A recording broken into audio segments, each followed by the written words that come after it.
This is a BeyondKasterborous podcast, available on iTunes, Audio Boom, Stitcher.com, Player FM, and BeyondKasterborous.com.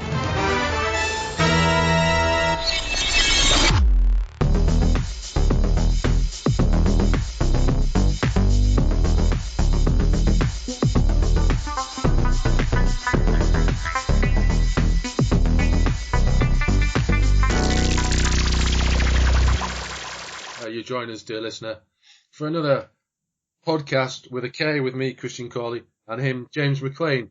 Due to the expected tedium on this podcast with a K, James has decided to line up a 4-pack of Special Brew.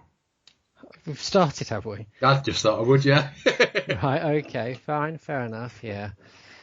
I have the tiniest bottle opener. Actually, it's not that tiny, but it seems to be inadequate at opening bottles to the point where it might as well be tiny, because you little... Sorry.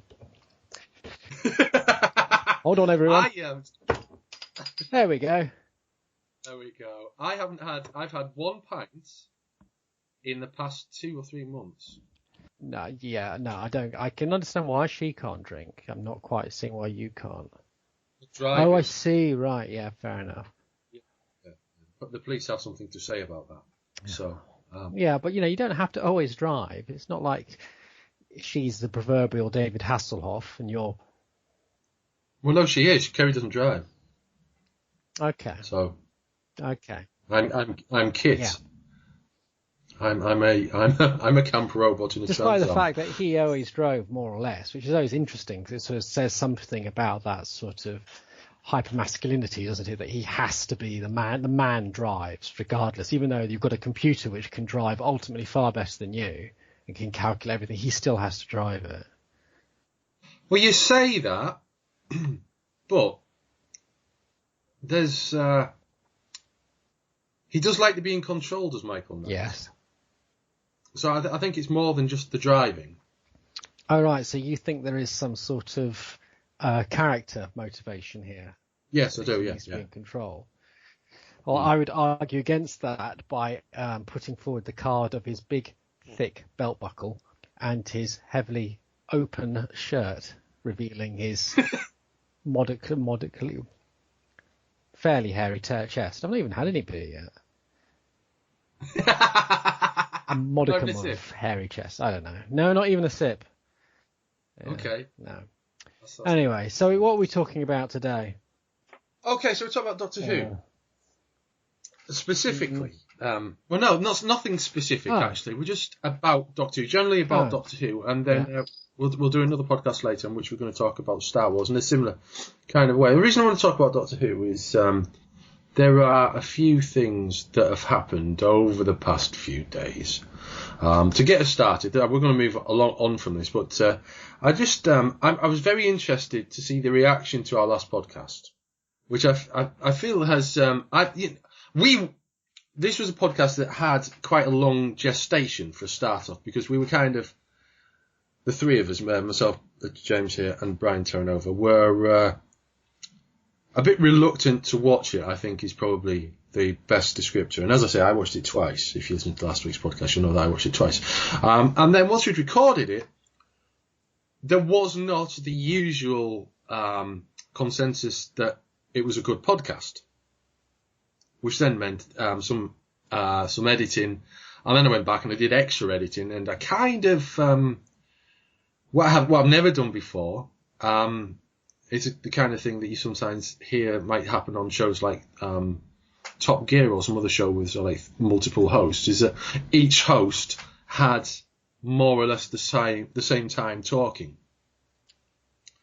So I did kind of get us each to sort of within a couple of minutes of each other, like having like long chats about things, which isn't something I've never done before, because I didn't want it to feel top heavy with a particular opinion.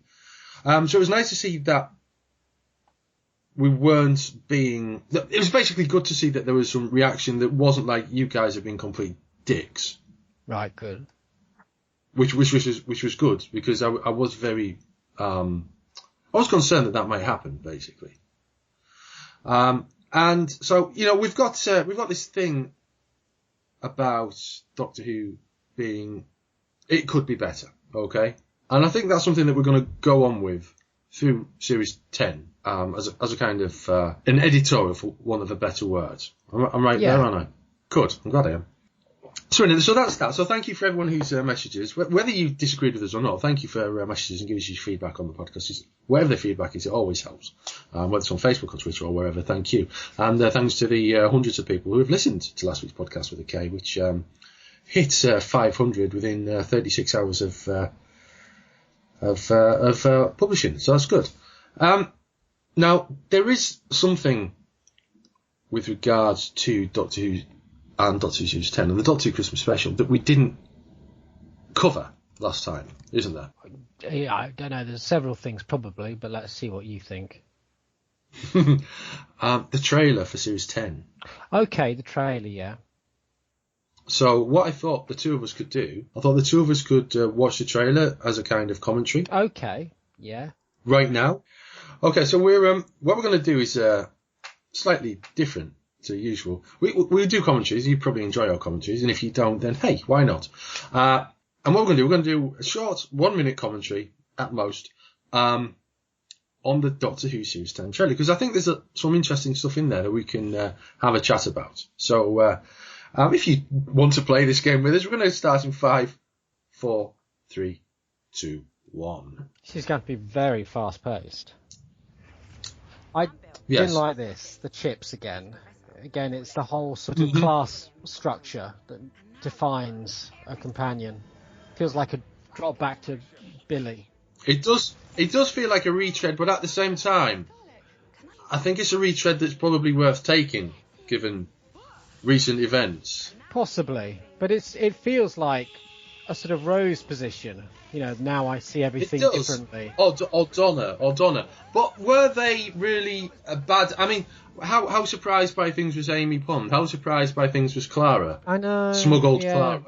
It's still all this sort of hilariously funny things that they say. Oh, it's a kitchen. No, yeah. I'm sure that... Yeah, I think there's some forced quirkiness in there, definitely. I wouldn't disagree with that. Oh, the doctor's telling me off. Hold on. No, I paused it before he could. Oh, right, he's telling me to subscribe. Yeah.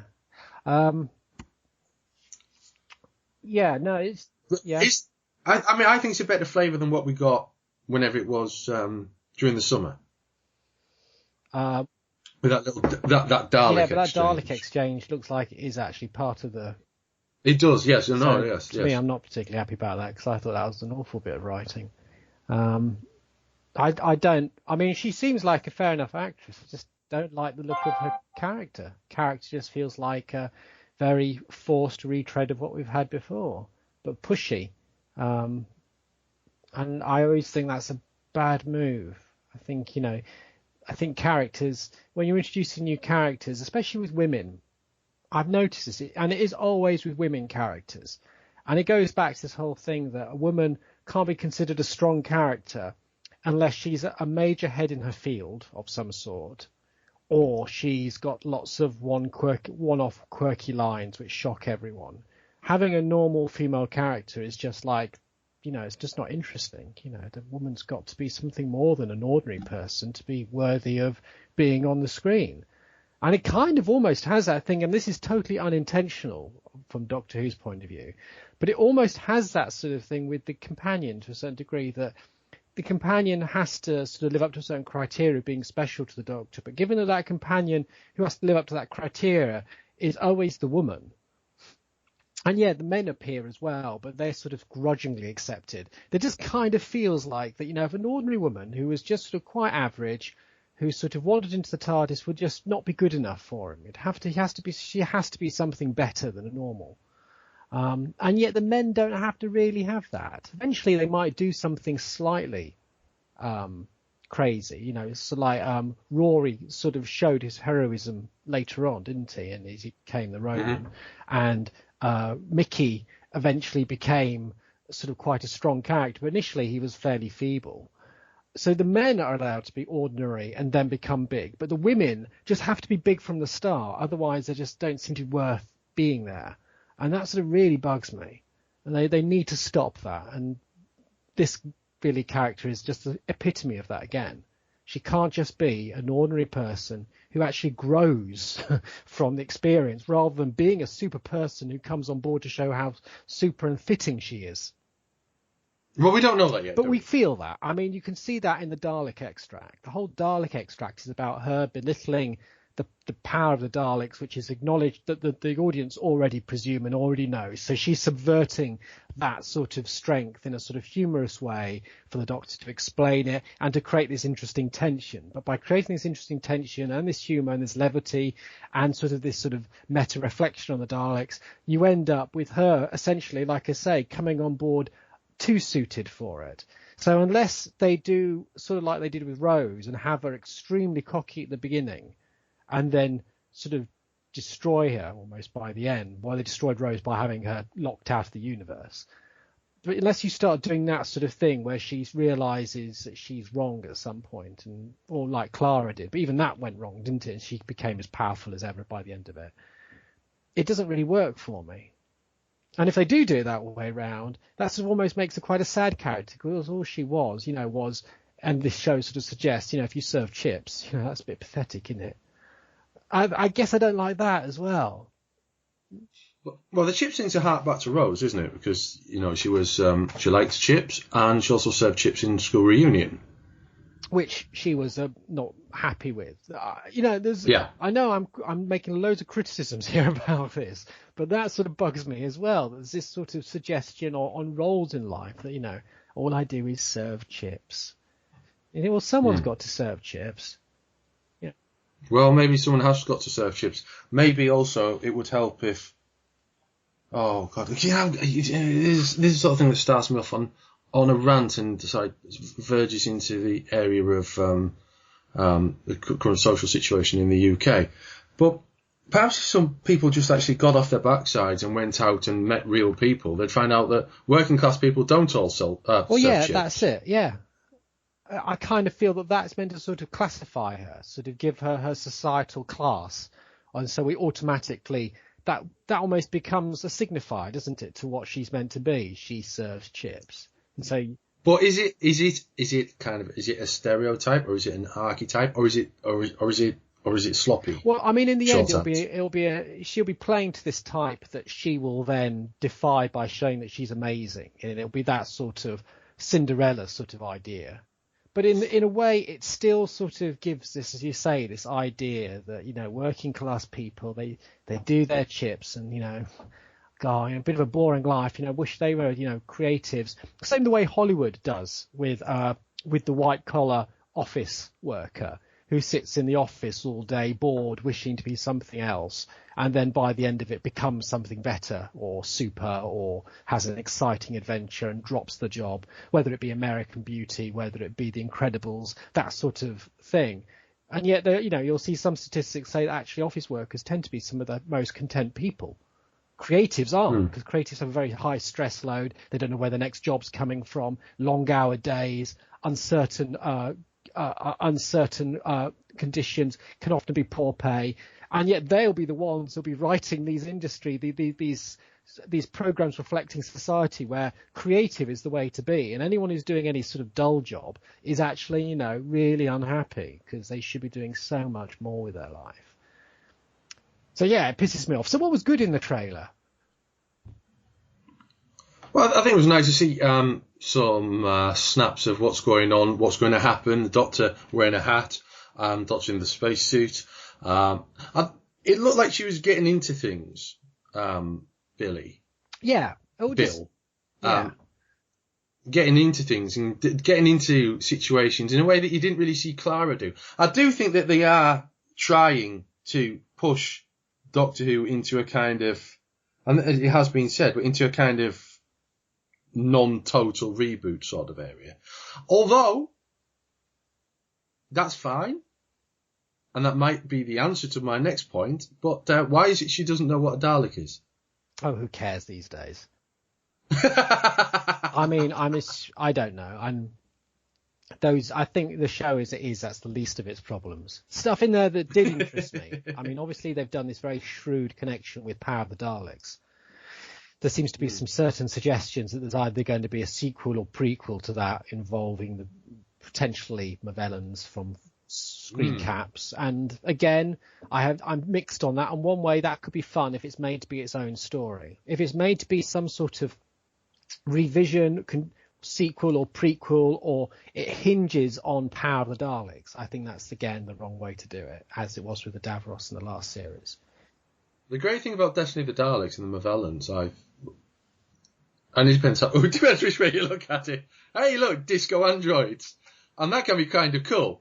But also the other thing is that one of them back in Destiny of the Daleks was played by Tony Osoba, right? Who doesn't look as though he could not be related to Stephen Moffat. I've always thought. And of course, he appeared in Doctor Who series 9 or 8, didn't he, as well, Tony Osoba? Well, I don't know. It'll be interesting to see. Like I said, if they set the Movellans and the Daleks or anything to do on Vulcan up, I think as long as I say that it sits as its own thing, which then maybe more fan audiences can enjoy, knowing that it sort of is a precursor, or maybe sets up why the Daleks were there on Vulcan, and have that sort of fun in sort of Easter egg to it. That's fine. My concern is that it will somehow not just become connected to Power of the Daleks, but it will start to revise bits of Power of the Daleks in the way that a lot of Moffat's stuff seems to do. Well, yeah, no, I think what it needs to do, and just to go about that, Tony Osoba was obviously in Destiny, he was in Dragonfire, and he was in Kill the Moon, which is what I was referring to. It should not revise Power of the Daleks, but it also should not have any on-screen material that links it to Power of the Daleks that is going to be in the slightest bit distracting for a 21st century audience of 8-year-olds. No, yes. I mean, it was the one thing good about the Christmas special was at least it was just straightforward and accessible. You didn't need to know anything bar references to River Song at the end to try and enjoy it. But God rest her soul. But Power of the Daleks, you don't want that. You want it to stay accessible. You want it to be something that 8-year-olds can sit and not even 8-year-olds, that 30, 40-year-olds, 20-year-olds, 50-year-olds who haven't got a copy of Power of the Daleks can sit or even care what Power of the Daleks is, and can just enjoy it. And I mean, I get from the clips, it looks like it's set with the Dalek ship. There's a shot which looks like it's set on Vulcan. There's a bit on Vulcan, but that might not be a major bit. And there does seem to be shots from Movellans, so it could be quite an interesting tie to the Movellans, which are interesting for Doctor Who, which would be nice to see them come back, as long as, again, it doesn't become too intercontinuity. It doesn't need that. And I think that was what was very good when Davis brought back the Daleks initially, was that he stripped back Davros. He stripped back the history of the Daleks, the Imperials, the Renegades. And so they could just be the Daleks again. And then you can slowly, if you want, throw in a few things from the legacy. But don't just overload it. Just let it breathe. Do you think there's a lot of overloading particularly in Moffat's work? I think there is, I think there's a lot. It's funny because his early stuff, he was very reluctant about doing that. I mean, there was a certain amount of overloading, which is part of his style, because he loves to sort of throw in lots of layers and, show off. He likes to be extravagant, and I'm trying to find words which aren't sort of negatively connotated. Show off. Yeah. But more recently, yes, he seems to have been really indulgent in the sort of history of the show, and I think that has clogged it up a bit. And if they do as they did with the Christmas special, although as I say, I don't think they did it successfully, and they try and unclog it a bit, I think that's good. So hopefully, as you say, maybe they learn from their lessons, and this won't be too fan-making.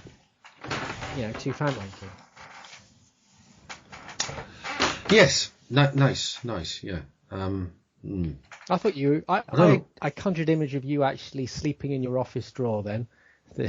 You sort of opened it and you slowly put your very tall, large frame into your... I don't know, I imagine a small pillow in there and a duvet. Why are you sleeping in an office like that? Maybe something that's sort of like a hybrid between Hong Kong Phooey and Jamie and his magic torch is floating in my head. I would have loved a torch like that. I'd have loved a filing cabinet. I did have a filing cabinet like that in the end, but I was a little too old to try and jump into it or jump out of it. Yeah. I was. We've been to the pantomime today. Yeah, I'm sorry. Thank you. I was hoping you were going to say, "Oh no, you haven't," but never mind. We were on the way there, And we sat. Actually, we got there early for parking, and we were sat in the car, and my son Bruce started telling me about this friend that he's never mentioned before, called Giant Wally. Okay. Who isn't a person? It's just someone he's just made up on the spot. Who's got a brother called Little Wally. Okay. And he goes on and on and on and on, and it's like he doesn't know when to stop. So by the end of it, there's a whole bunch of Wallies of different sizes and skin colours and hair colours and things like that. And which put me in mind of Stephen Moffat. Because I do sometimes wonder whether there gets to a stage where he doesn't know when to stop. Like the Doctor. Yeah, no, I can see that argument. And then I do wonder whether or not... I don't know what would have happened with Doctor Who. And I know there is this kind of... going back to what I said at the beginning of the podcast, there is this kind of apostasy about Doctor Who fans who have some sort of deep-seated criticisms of the show. Well, in real terms, it doesn't matter if Doctor Who is on the TV or not. There is arguably better Doctor Who in print and on audio and in graphic novel format than there is on telly. So it isn't, there's possibly more consistency. There's more consistency within the universe of the Doctor Who characters in Logo Dimensions than there is in things like Kill the Moon, and the Forest of the Night. But my point is, could Doctor Who and could Stephen Moffat have benefited from Moffat actually taking the job with Steven Spielberg for the second Tintin movie? Could he could have been writing Star Wars now. In fact, I think there was something about him being offered the chance to write a Star Wars movie.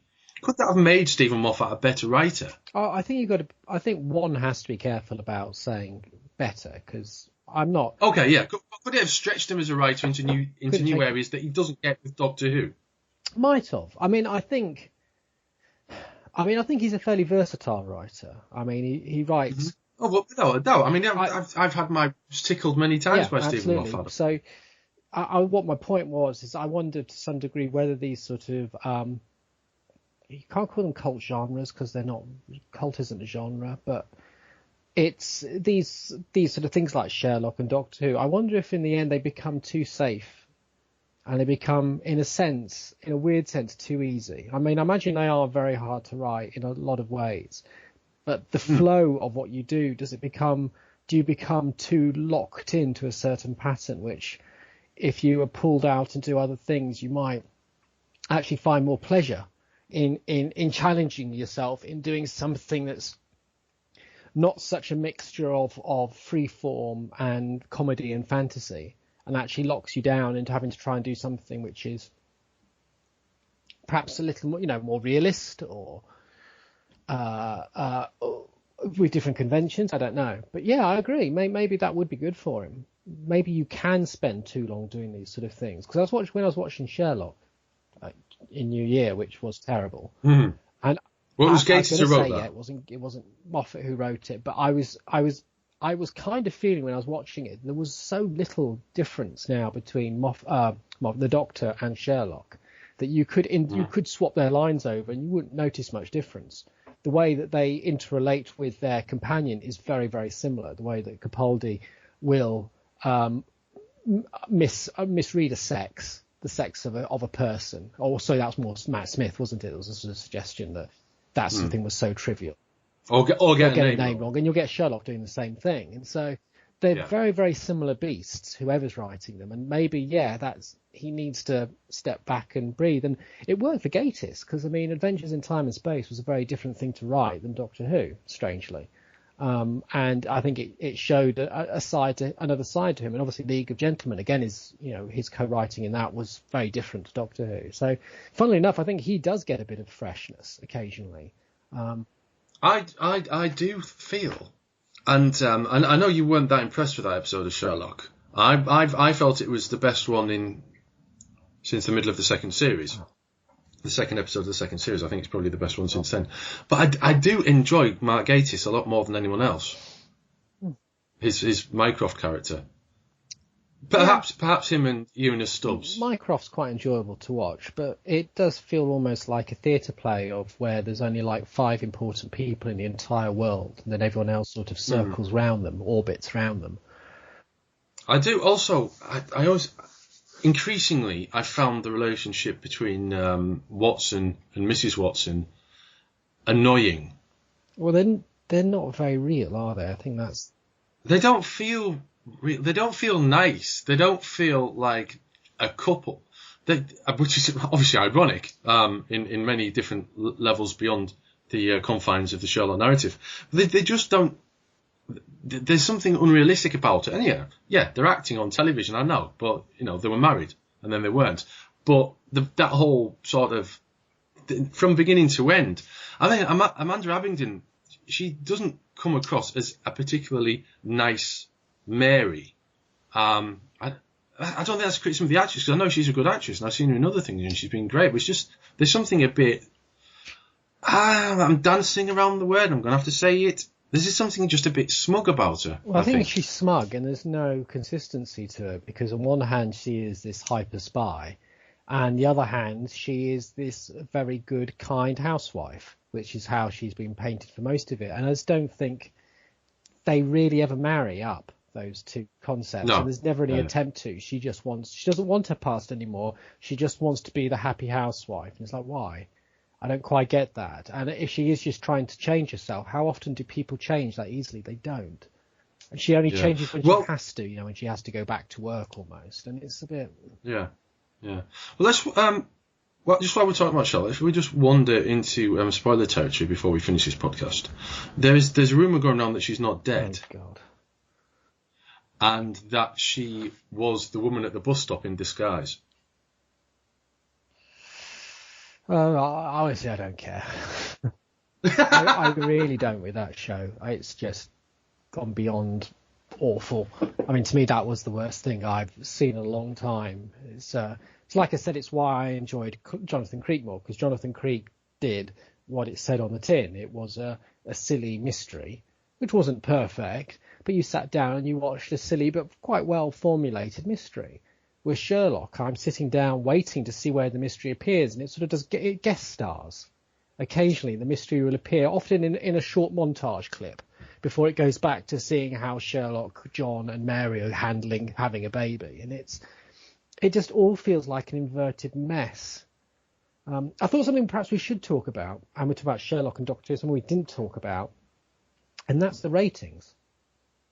Okay. Because, again, Sherlock for New Year, and again, it's a different beast to Doctor Who in a lot of ways. It's more irregular than Doctor Who, although Doctor Who's giving it a good run for its money on that at the moment. And it's not been going as long as Doctor Who. Sort of half the time Doctor Who's been going on, pretty much, more or less. But its ratings were very strong. And Doctor Who as well, they were better, I think, than last year's, as far as I recall. They still, or were they about the same? They weren't particularly brilliant. Well, it was about number 7. Yeah, I think I called it right with Doctor Who. I said that it would probably be about the third again on top of what once it was consolidated. Mm-hmm. And no, that's the BBC America ratings, which we'll come to in a minute. No, that's not what I want either. Oh, bother. Bother. Right, okay, so the ratings on the night were 5.7 million for Doctor Who on Christmas Day. And if I could find the figure that I'm looking for, it came in at something like 6.9. Yeah, that's what I thought it was. But its overall ranking was fairly... It wasn't great, but it's, in America, there was this big thing. Doctor Who Christmas Special breaks BBC America ratings record, and BBC America put out this PR campaign saying how great Doctor Who had done, they'd beaten the ratings record. I delivered 1.7 million total viewers, including nearly 900,000 adults 18 to 49 and adults 25 to 54. But it lost a lot of viewers by the end. It had fallen off considerably by the end, which is what you don't hear in the BBC America press release. So... Well, this is it. I mean, this is again the debate when you sort of say, is the ratings a reflection on the actual episode, or is it a reflection on the anticipation or the previous stories? Yeah. And overnight on Sherlock was 8.1 million. That's only the overnight, so that's not bad. Because by the end of that, I mean, that's more than likely going to be over 10 million for the finished thing. Whether or not the series persists with that, who knows? Yeah. This isn't about sort of trying to big up Sherlock in some sort of ridiculous fan war. It's about saying that, again, I don't kind of feel that Sherlock seems to be holding its own quite nicely. Well, Doctor Who is sort of sitting there on Christmas Day, not really doing what it used to do, not galvanising as it used to do. And it had a fair bit of pushing this year as well, as far as I've noticed. Just what you were saying about Jonathan Creek. I think the same can be said for a lot of shows, and maybe that's why Sherlock remains popular, because it does take that kind of detective mystery idea and does something different with it. Maybe that's what people are enjoying. I watch Midsummer Murders quite religiously when it's on, and it can be very silly, but you can guarantee that you know what you're going to get from it. Well, this is exactly, yeah.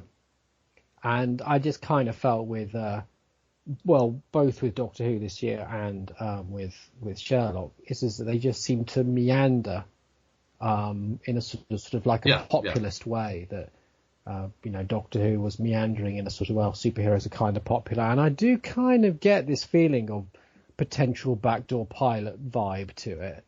Whether that's true or not, I don't know, but it did feel kind of like that. And with Sherlock, it just felt like all about Sherlock and nothing about the story. The story seemed to be extremely second. And then you have that terrible ending as well. We probably have to put spoiler warning at the front of this if you haven't seen Sherlock. But yes, where we have again the whole thing about someone dies, but it's not about their death. It's about how it affects Sherlock and John and how sad they are. And that terrible trope is just, oh God. And yet Jonathan Creek was quite fresh. Jonathan Creek's very weird as well. I mean, they have this really weird dysfunctional relationship between him and his wife now, which doesn't make sense to me in any way why they have it. I don't understand the logic behind it. It almost feels like a throwback to sort of early 20th century British television with the pushy wife and the sort of husband who has to try and sneak out the whole time, or has to try and pretend that he's not the person he is because the wife doesn't like it. It's that sort of really weird dysfunction, and they keep it. It's now been 4 episodes of it, 3 last season and this one as well, and I don't quite understand why it is, but it makes it quite interesting to watch, because you're watching and thinking, why are they doing this? Why have they put him in this sort of vaguely unhappy marriage? But it just makes the whole thing kind of feel fresh in a weird way. That he is not doing what Doctor Who's doing. He's not got the Karen and Quentin companion who has to fight to validate herself alongside, the main male hero. Which, when I used to watch Jonathan Creek, I used to feel this has got a bit of a Doctor Who dynamic to it. But it doesn't have that with this really anymore. It has a bit, I guess. It's perhaps, if it's anything, it's more like Colin Baker and Nicola Bryant. It's sort of like a sixth Doctor and Perry. But yeah, so it just felt different. It felt fresh, and it did what it was meant to do. It was a murder mystery. It was very clever. It played on racial attitudes of its its viewers, which I thought was smart. Which I hope doesn't give too much away, but there's some very clever things in there.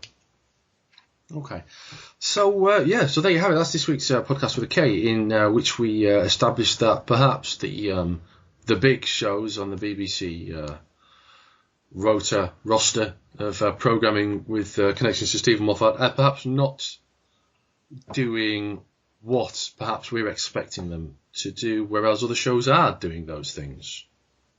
Over to you, dear listener. Tell us what you think. How are you feeling about Doctor Who Series 10? How are you feeling about what's going on with Sherlock? And what was your favourite piece of viewing over Christmas and New Year, actually? We'd be interested to know about that. We'll be back next week, possibly with a commentary. We'll see how we feel, basically. Don't pressure us. Until then, it's goodbye.